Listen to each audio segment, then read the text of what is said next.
Hello everyone, in this video we will learn how to clear formatting in Excel shortcut. So let's start. So here I'm going to use the shortcut keys to clear the formatting. First use the arrow key to select. So here I select the one cell inside the data and I use here the Control A to select the full data. Then I use here the Control C to copy this data. Then again I use the arrow key to select the destination where I want to paste it. Okay.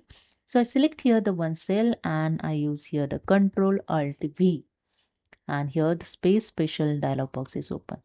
Then use the arrow key and select the values option. Then press the enter key. And here you see the data is pasted in clear formatting. Okay. The second way is same as the selector inside the cell of this data and use the Control A to select the full data.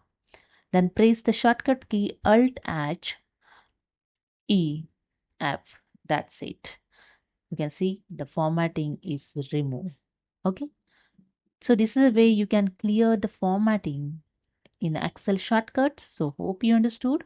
If you like this video, please subscribe. Thank you so much.